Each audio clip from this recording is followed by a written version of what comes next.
Hello friends, welcome back to my channel. So in this video we will start about the topic effect of conjugation.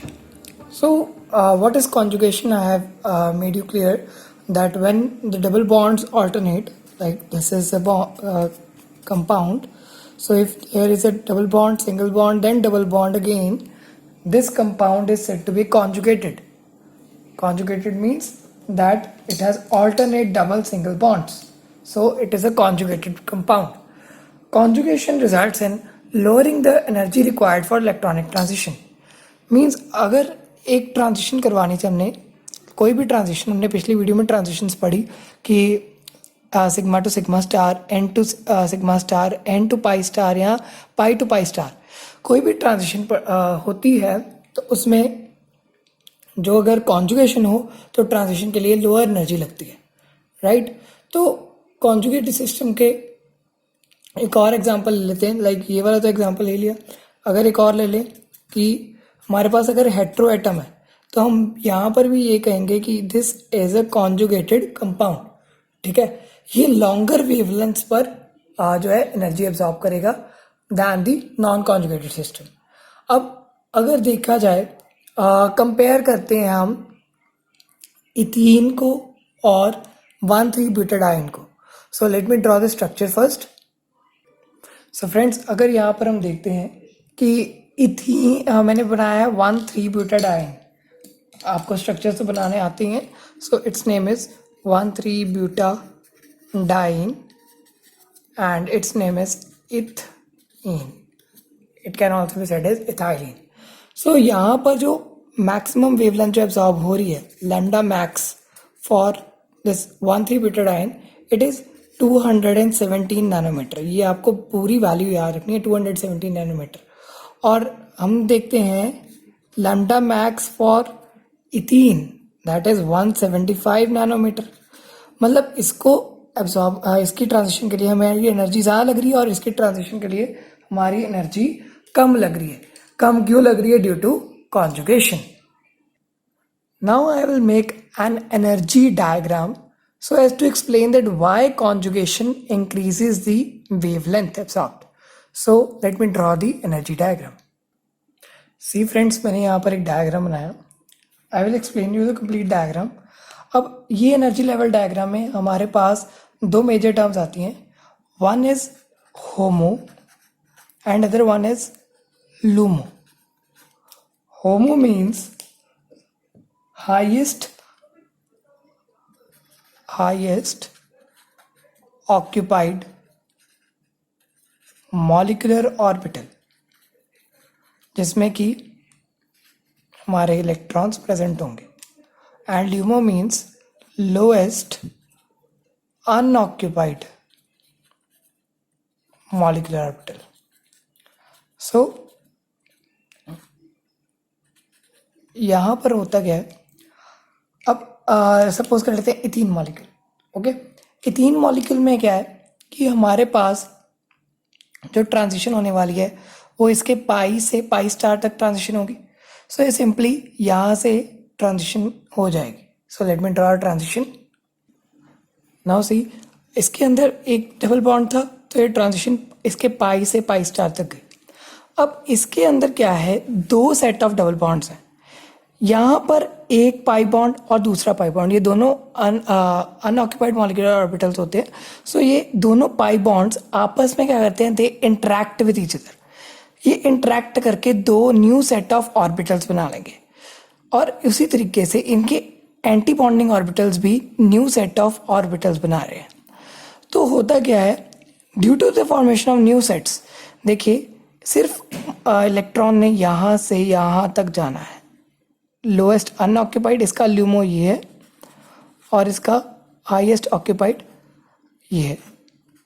समझ आई आपको कि ये highest नीचे से देखिए तो ये ऊपर वाला सबसे हाईएस्ट है, और अगर यहाँ से देखिए तो ये नीचे वाला सबसे लोएस्ट है। सो हाईएस्ट से लोएस्ट जाना है, ऊपर वाले सेक्टर के लोएस्ट में और नीचे वाले सेक्टर के हाईएस्ट में जाना है, तो हमारे पास बहुत थोड़ी सी एनर्जी लगाकर ही हम इसे सेंड कर सकते हैं। सो due to this low energy there is high wavelength and here high energy, so it is low wavelength, so that is why ये इफेक्ट ऑफ कॉन्जुगेशन है।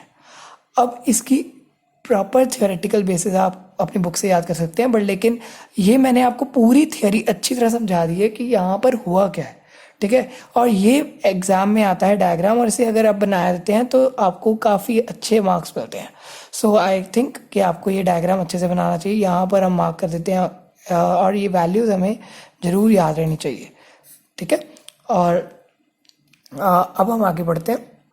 देखो, अब अगर यहाँ पर डबल बॉन्ड्स और बढ़ी जाए, अब डबल बॉन्ड्स बढ़ी जा रहे हैं तो हमारा क्या होगा कि ये जो एनर्जी गैप है ये और डिक्रीज़ करेगा और डिक्रीज़ करे जाएगा, और वेवलेंथ जो है और लंबी हो जाएगी और ज़्यादा लॉन्गर हो जाएगी।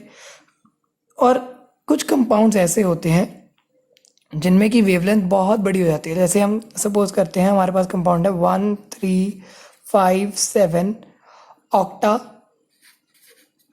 टेट्राईन। इसमें हमारे पास क्या है, 1 2 3 4 5 6 7 8 कार्बन्स हैं, 1 3 5 7। तो ये सातों के सातों मतलब 8 के 8 कार्बन के बीच में हमारे पास डबल बॉन्ड है। सो ड्यू टू दिस क्या हो गया कि ये मॉलिक्यूल जो है वो हाईली कॉन्जुगेटेड है, तो इसमें जो है वेवलेंथ और भी ज़्यादा बड़ी होगी, और इसकी जो वेवलेंथ है that is lambda max is 290 nanometre. अब देखो, अगर और भी ज़्यादा डबल बॉन्ड हो, इससे भी ज़्यादा डबल बॉन्ड हो गए, तो ये एनर्जी गैप बहुत कम रह जाएगा। एनर्जी गैप बहुत कम रह जाएगा तो वो कंपाउंड की जो ट्रांजिशन है उसकी वेवलेंथ इतनी बढ़ जाएगी कि वो विजिबल रीजन में चली जाएगी।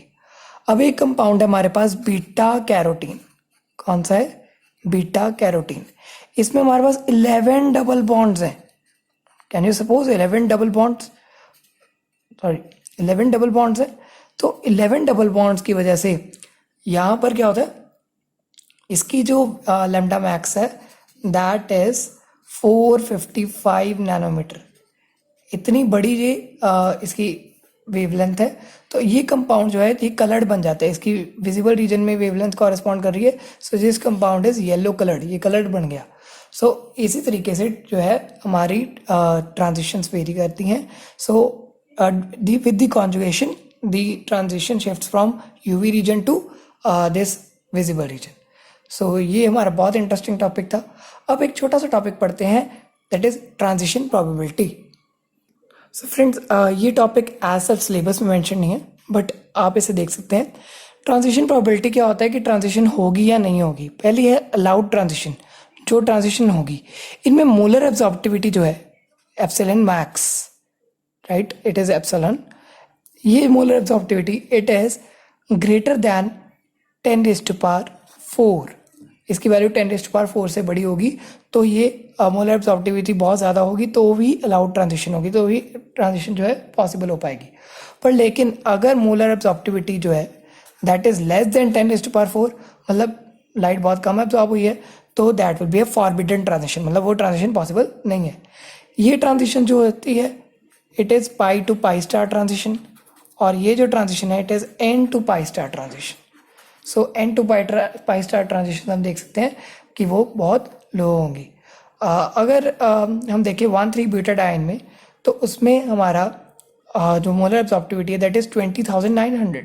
So that is a very big value, that is why it is N allowed transition. But लेकिन कुछ कंपाउंड ऐसे होते हैं जिनमें कि जो हमारी मोलर एब्जॉर्प्टिविटी है बहुत कम होती है, सो वो ट्रांजिशन जो है वो अलाउड नहीं होंगी। सो अब हमारे पास जो नेक्स्ट टॉपिक होगा that will be concept of chromophore and auxochrome, कि अगर ट्रांजिशन एक कॉन्जुगेटेड कंपाउंड है उसमें ट्रांजिशन होनी है पर लेकिन हो नहीं पा रही, या फिर उसकी ट्रांजिशन जो है वो हमारी शॉर्टर वेवलेंथ पर लानी है, तो हम क्या डिवाइसेस यूज़ करते हैं। So in the next video we will study about the chromophore and oxochrome.